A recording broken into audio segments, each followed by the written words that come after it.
S-400 के खिलाफ, it is suppose to target S-400 के खिलाफ। इंडिया ने अभी अनाउंस किया कि वो शायद 2 या 3 और S-400 खरीदेंगे रशिया से। ये कहा गया मेरा ख्याल है। आप फिर तैयार हुए, अरे नहीं लड़ना भी पड़ेगा। अरे भाई आपको अगर आपको अंदर शांति चाहिए तो बाहर युद्ध करना पड़ता है अर्जुन जी, इतना आसान नहीं है। तो आप हर तरीके की विश्व में किसको क्या कौन सी आइडियोलॉजी से एक मनुष्य इन्फ्लुएंस हो जाए। अभी कल हमारे यहाँ एक लोन वुल्फ अटैक हो गया, एक भाई साहब उठे, उन्होंने कहा चाकू मार दिया, उन्होंने कहा कलमा पढ़ो। कभी अफगानों ने, कभी गोरों ने, कभी अपनों ने लूटा हमारा अजीम तरीन सूबा। आपको नजर नहीं आ रहा पूरे पाकिस्तान में थुथल्ली मची हुई है। पेट्रोल 400 रुपए लीटर हो चुके, 26 रुपए फिर बढ़ा दिया गया। बिजली 300 रुपए महंगी होने जा रही है। तो हमें तो कुछ एक्स्ट्रा बेनिफिट्स हो रहे हैं। में टाकरा हुआ पाकिस्तान और इंडिया का, उसमें इसका नजर आया। क्या हुआ था उसमें तो बात करेंगे।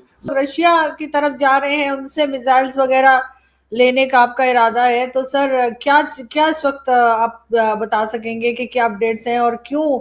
सो hello friend, very welcome to my YouTube channel Bharatiya official.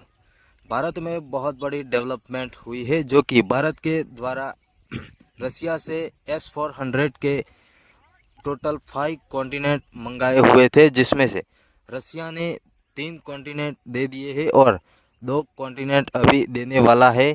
तो 2 बचे हुए कॉन्टिनेंट भी रशिया डिलीवर कर दिया होता, लेकिन रशिया और यूक्रेन का कॉन्फ्लिक्ट चल रहा था, इसी वजह से रशिया ने S-400 डिलीवर नहीं किया था। लेकिन हमारा 5वां कॉन्टिनेंट है जो नवंबर 2026 में आ जाएगा और उसके साथ चौथा भी कॉन्टिनेंट आ जाएगा। लेकिन ये S-400 इंडिया में आते हुए देखकर पाकिस्तानी मीडिया में बहुत बड़ी खड़बड़ी मची हुई है। S-400 मांग लिया है रशिया से, फिर आपने किस चीज़ का खौफ है?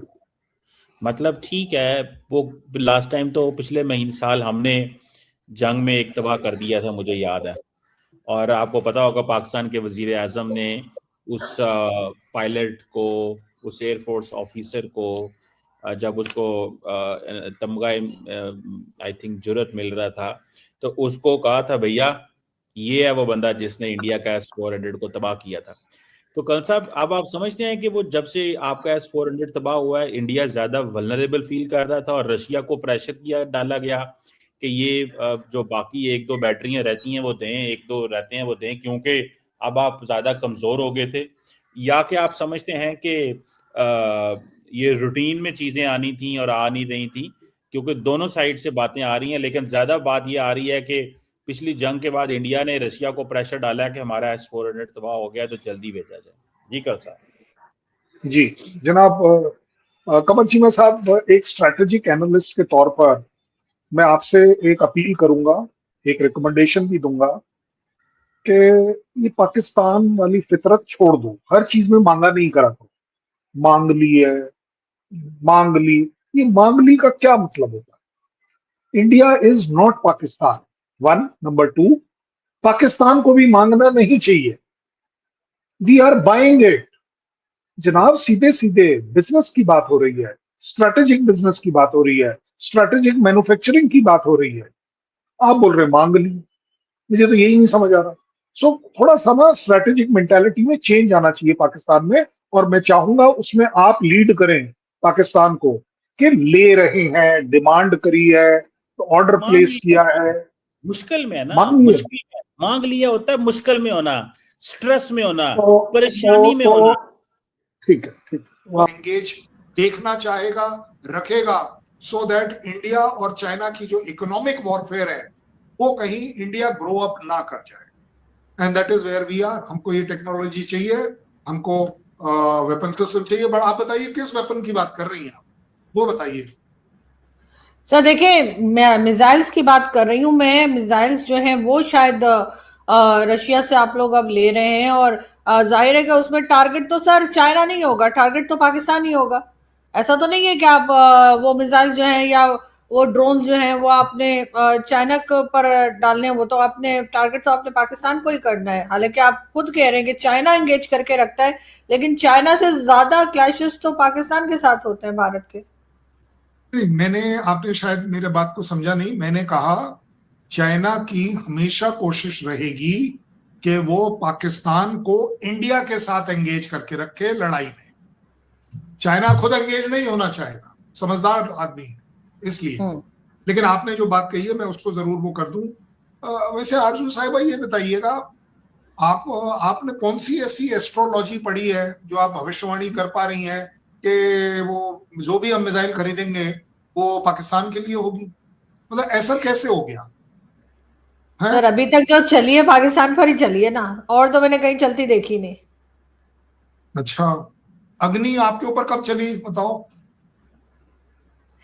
सर फिर भी आपने जितने ड्रोन जो चलाए सर, हम ही बेचारे मतलब गलती से भी अगर चल जाता है तो सर हमारी तरफ आ जाता है वो भी। मैं आज आपके लिए एक अच्छा एनालिसिस करके दे रहा हूं, क्योंकि आपका शो सिर्फ इंडिया में नहीं फेमस है, पाकिस्तान में भी फेमस है। पीपल मस्ट नो कि क्या अफवाहें हैं और क्या रियलिटी है।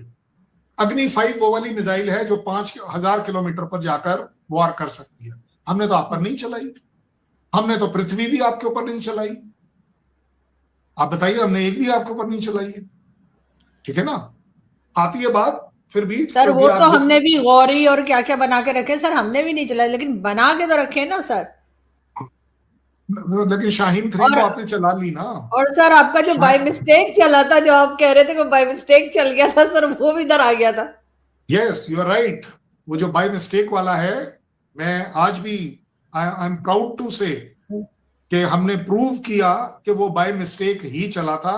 दैट वाज अ ब्रह्मोस, जिसको अंदर वो एक्सप्लोसिव कंटेंट नहीं था। बाय द वे वो सिर्फ प्रोपेलेंट था, जिसके वजह से वो while doing maintenance and training वो चल गया।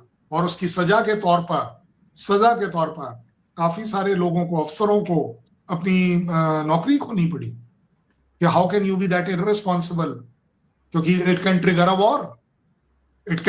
वॉर। मैं तो मानता हूं। आप सोचिए, बाई चांस अगर वो न्यूक्लियर टिप्ड होती तो, बाई चांस, भाई ऐसा तो है नहीं कि हमारे पास न्यूक्लियर वेपन नहीं है, हमारा कंट्रोल है। ये जब अगर एक्सीडेंटली या बाय मिस्टेक हो जाती है तो वो भी हो सकती थी। सो इसलिए वी आर वेरी केयरफुल, इसमें कोई शक नहीं है। लेकिन जहां तक बात आ रही है, जो आपने कहा है कि हम टारगेट करेंगे आप पर, नहीं, ऐसा नहीं है। मानिए मेरी बात, हम क्या ले रहे हैं उससे आपको समझ आ जाएगा। हम ले रहे हैं R-37M मिसाइल, जो कि air to air so called striking के लिए होती है। तकरीबन हम 300 की बात कर रहे हैं, 300 मिसाइल्स की बात कर रहे हैं। ये मिसाइल की खासियत ये है कि ये 6 से 7 मैक की स्पीड, मतलब स्पीड ऑफ साउंड से 6 गुना ज्यादा स्पीड पर चलती है। दैट इज हाइपरसोनिक है। 5 से ज्यादा जो भी होते हैं वो हाइपरसोनिक होते हैं। और इसमें एक हमारे लिए जो फायदा है, it is a ultra long range. मतलब 100 किलोमीटर नहीं, 200 नहीं, 300 नहीं, 400 किलोमीटर उसका रेंज है कि वो जाकर स्ट्राइक कर सकती है। अब आती है बात, हम ये क्यों लेंगे, जो आपको और आवाम को समझनी चाहिए। हम इसलिए लेंगे कि हम अपने सुखोई जो एयरक्राफ्ट है रशियन ओरिजिन का, हम उसे अपग्रेड कर रहे हैं। हमें over a period of time अब उसे अपग्रेड करना है। अब जब आप अपग्रेड करेंगे तो ये तो आपको मानना पड़ेगा कि अपग्रेड में जब आप टेक्नोलॉजी को अपग्रेड करेंगे तो उसके वेपन सिस्टम को भी तो अपग्रेड करेंगे।